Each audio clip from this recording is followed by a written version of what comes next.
It's now time for your Who's with Whitney, and I am joined by an amazing tattoo artist slash youth pastor, Chris Baker. Welcome. Thank you. Thanks for having me. You have such a unique job. I'm sure people are like, wait, tattoo artist, youth pastor, how do those two collide?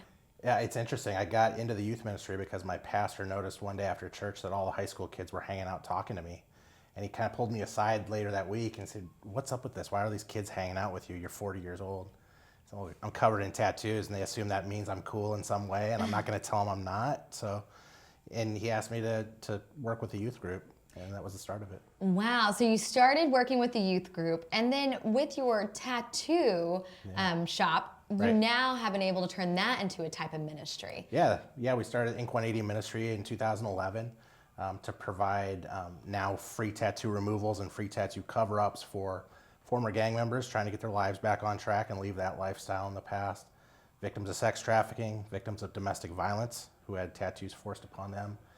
We're doing free tattoo cover-ups for people that dealt with self-harm, that have scars, and we're also doing free tattoo removal for young people that are trying to go into the military and serve the country. That is amazing. So a few questions that came out of what you're doing all the tattoo removal for. Yeah. For gangs, they have gang tattoos, and that's why people need them removed after they get out. Yeah, I mean, if they're out of that gang, there's a couple of reasons why they want to get rid of them. People ask me that, what's the big deal? If they're out of that life, that's great. They're out of that life. Well, it's hard to get a job when you have tattoos on your face, your neck, or your hands, and that's where a lot of these gang tattoos are. Also, anytime they encounter a police officer, that police officer's heart rate goes through the roof because they know they're dealing with a gang member now. Wow. That officer's not going to understand or necessarily even believe that they're out of that lifestyle.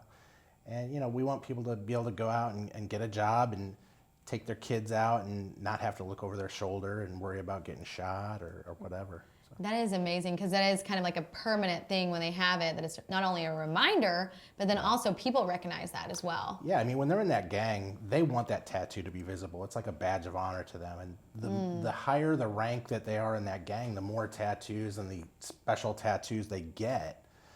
So it's very significant.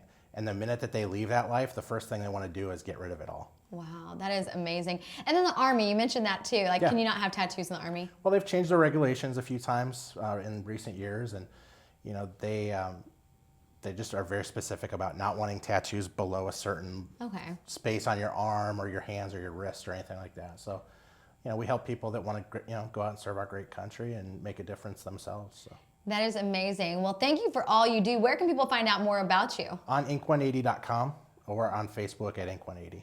Awesome. Thanks for coming on. Thank you for having me. For more information, check out WhitneyReynolds.com or get social with us. Twitter @Whitney Reynolds or on Facebook, The Whitney Reynolds Show.